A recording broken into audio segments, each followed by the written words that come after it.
আচ্ছা, একটা কথা বলো, এখন তোমাদের বয়স কত? কারো 15, কারো 20, হয়তো কারো 25 হবে।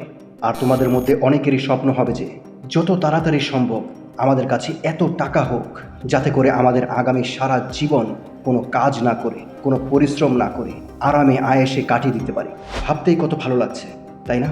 কিন্তু এরকম হতে পারে যে তুমি 21 থেকে 30 বছর বয়সের মধ্যেই ধনী হয়ে যাবে, ফাইন্যান্সিয়ালি ফ্রি হয়ে যাবে, শুধু আজকে আমি যা বলবো তা যদি করতে পারো।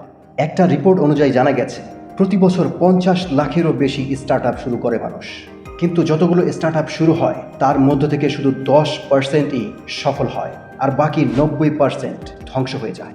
এমন অনেক এন্টারপ্রেনার রয়েছেন যারা অনেকেই সফল হয়েছেন, কিন্তু যখন ওনাদের ডাউনফল শুরু হয়েছে তারপর দ্বিতীয়বার ওনারা কোনোভাবেই কামব্যাক করতে পারেন। কী সমস্যা হতে পারে একটু ভেবে দেখো। এডুকেটেড টিম ছিল, প্রফেশনাল অ্যাডভাইজার ছিল, অনেক টাকা ছিল, কিন্তু তারপরও তারা বরবাদ হয়ে গেছে। আজকে আমি স্টার্ট আপ অথবা বিজনেসের ব্যাপারে কথা বলবো না, কথা বলবো তোমার আমার মতো প্রতিটি ইন্ডিভিজুয়ালের ব্যাপারে যারা এই মুহূর্তে এই ভিডিওটি দেখছো।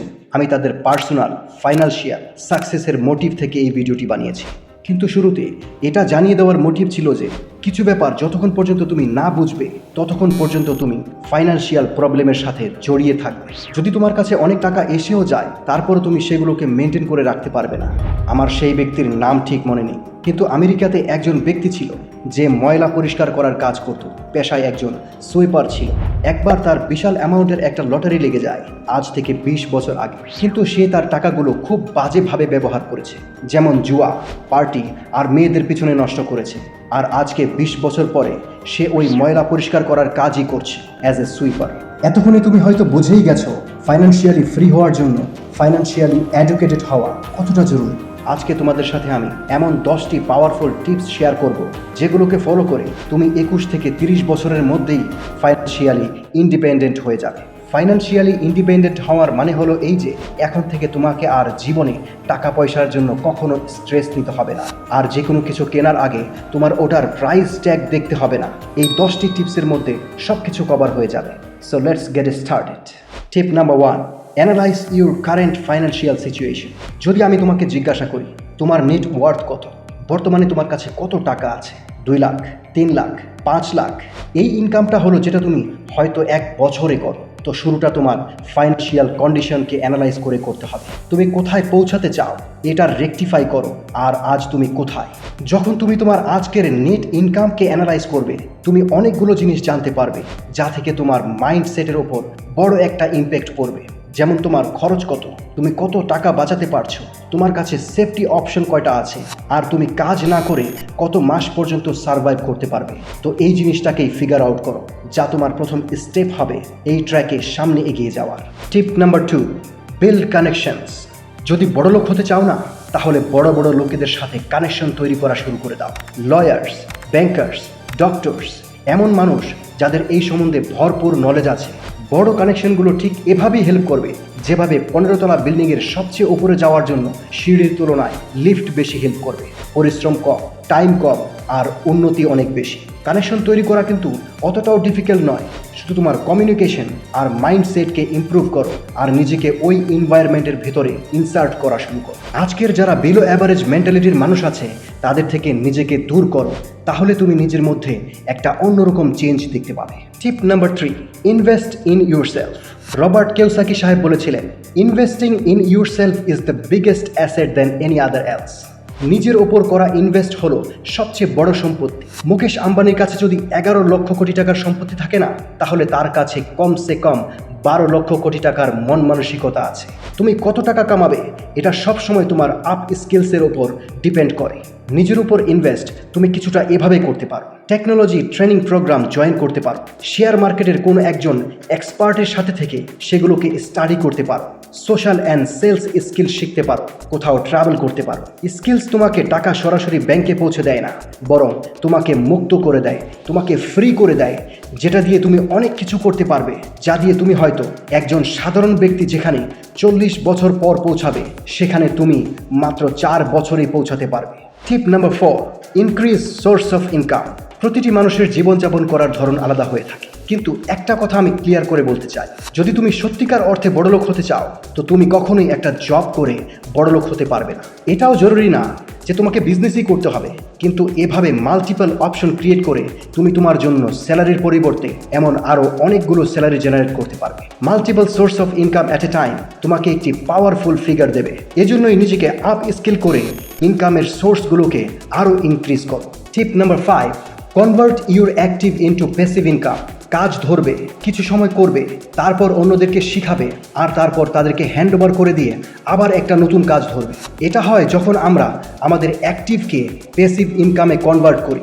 বড় বড় ইনফ্লুয়েন্সার, বিজনেসম্যান এই প্রসেসটাই তো ফলো করে। ওনারা জানে যে মানুষকে ব্যবহার করে কিভাবে টাকা কামিয়ে নিতে হয়। একটা কাজে যদি অ্যাক্টিভলি লেগে থাকো তাহলে হয়তো 1,00,000 টাকা 1,00,000 টাকাই থেকে যাবে, কোটি পর্যন্ত কখনোই পৌঁছাবে না। কিন্তু যখন তুমি তোমার জন্য এমন ছোট ছোট ডিভিডেন্স তৈরি করে নেবে, তারপর তোমার উপস্থিত না থাকাকালেও সেগুলো থেকে ইনকাম আসতে থাকবে, যা থেকে তোমার ইনকামের কম্পাউন্ডিং হবে প্রত্যেক মাসে, আর এভাবেই তুমি অনেক টাকার মালিক হতে থাকবে। টিপ নাম্বার 6, বাজেটিং। সাপোজ তুমি একটা বিল্ডিং বানাবে, তো এটা কি এমনি এমনি হয়ে যাবে নাকি যে কোনোভাবে বানালেই হলো? প্রথমে 10 তলা থেকে কাজ শুরু করলে হবে কি? না, এর জন্য প্রথমে ডিজাইন করতে হবে, প্রত্যেকটা জিনিস ফিক্স করতে হবে, সেট করতে হবে, নয়তো বিল্ডিং বানানোর আগেই ভেঙে পড়ে যাবে। এইরকমভাবেই যদি ফাইন্যান্সিয়ালি ক্রাইসিস ফেস করতে না চাও তাহলে বাজেটিং করা শুরু করো। টাকা কোথায়, কখন আর কিভাবে ইউজ করতে হবে এটাকে প্রপার প্ল্যান করো। আর যখন পর্যন্ত তুমি এলিট স্ট্যান্ডার্ডে পৌঁছে না যাচ্ছ তখন পর্যন্ত খরচ কম আর টাকা বাড়ানোর দিকে ফোকাস করো। এটাকেই প্রপার বাজেটিং বলে, যেখানে খরচ কম আর কামাই বেশি হবে। Tip number 7, live below your means. আমাদের সবার একটা ঘর আছে, আর সেই ঘরের একটা ছাদ আছে। আমরা সবাই সে ছাদের নিচে বসবাস করি, তাই ছাদ মজবুত হওয়া কিন্তু খুবই জরুরি। কিন্তু শুধু ফাইন্যান্সিয়াল ওয়ার্ল্ডে আমরা ওই জিনিসটা ফলো করি না, আর এই কারণেই মিডল ক্লাস লোকেরা সবসময় মিডল ক্লাসই থেকে যায়। আসমান ছোঁয়ার স্বপ্ন তুমি নিঃসন্দেহে দেখো, কিন্তু পাখাগুলোকে বড় করাও তো প্রয়োজন আছে।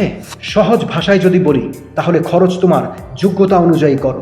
50,000 টাকার স্যালারির মধ্যে যদি তুমি 50 লাখ টাকার গাড়ি কিনে নিয়ে আসো না, তাহলে তোমার সারা জীবনের অর্ধেক কামাই গাড়ির কিস্তির টাকা শোধ করতে করতেই চলে যাবে। বড় বড় লোকেরা কখনো কিস্তিতে মালামাল কেনে না, আর এভাবেই তারা অনেক টাকা সেভ করে ফেলে।